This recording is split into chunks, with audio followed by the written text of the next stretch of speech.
ಮಹಿಳೆಯರಲ್ಲಿ ಋತುಬಂಧದ ಸಮಯದಲ್ಲಿ ಕಾಣಿಸಿಕೊಳ್ಳುವಂತಹ ದೈಹಿಕ ಮತ್ತು ಮಾನಸಿಕ ಸಮಸ್ಯೆಗಳ ನಿರ್ವಹಣೆಗೆ ಆರೋಗ್ಯ ಇಲಾಖೆ ಮಹತ್ವದ ಹೆಜ್ಜೆಯನ್ನ ಇಟ್ಟಿದೆ.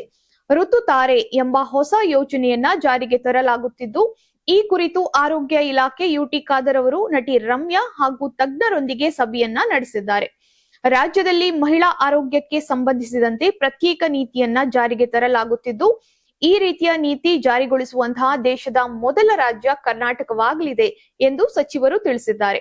ಯೋಜನೆಯಡಿ ಮುಂದಿನ 6 ತಿಂಗಳ ಅವಧಿಯಲ್ಲಿ 31 ವರ್ಷ ಮೇಲ್ಪಟ್ಟ ಮಹಿಳೆಯರ ಕುರಿತು ಆಶಾ ಕಾರ್ಯಕರ್ತೆಯರು ಮನೆ ಮನೆಗೆ ಭೇಟಿಯನ್ನ ನೀಡಿ ಸಮೀಕ್ಷೆಯನ್ನ ನಡೆಸಲಿದ್ದಾರೆ.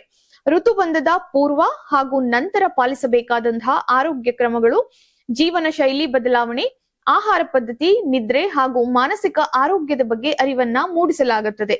ಮಹಿಳೆಯರಿಗೆ ಅಗತ್ಯ ಮಾರ್ಗದರ್ಶನ ಮತ್ತು ಬೆಂಬಲ ಒದಗಿಸುವುದೇ ಈ ಯೋಜನೆಯ ಮುಖ್ಯ ಉದ್ದೇಶವಾಗಿದೆ.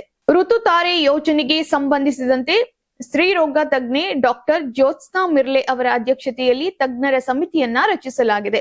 ಜೊತೆಗೆ ಯೋಜನೆಯ ಬಗ್ಗೆ ಜನರಲ್ಲಿ ಜಾಗೃತಿ ಮೂಡಿಸಲು ನಟಿ ರಮ್ಯಾ ಅವರನ್ನ ಬ್ರಾಂಡ್ ಅಂಬಾಸಿಡರ್ ಆಗಿ ನೇಮಕವನ್ನ ಮಾಡಲಾಗಿದೆ.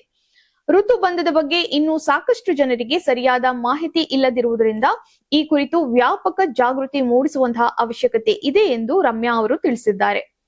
ಇನ್ನು ಬೇರೆ ದೇಶಗಳಿಗೆ ಹೋಲಿಸಿದರೆ ಭಾರತದಲ್ಲಿ ಮಹಿಳೆಯರಿಗೆ ಋತುಬಂಧ ಬೇಗ ಕಾಣಿಸಿಕೊಳ್ಳುತ್ತಿದ್ದು, ವಿಶೇಷವಾಗಿ ನಗರ ಪ್ರದೇಶದ ಮಹಿಳೆಯರು ಈ ಅವಧಿಯಲ್ಲಿ ಹೆಚ್ಚಿನ ಆರೋಗ್ಯ ಸಮಸ್ಯೆಗಳನ್ನ ಎದುರಿಸುತ್ತಿದ್ದಾರೆ ಎಂದು ರಮ್ಯಾ ಅಭಿಪ್ರಾಯವನ್ನ ಪಟ್ಟಿದ್ದಾರೆ.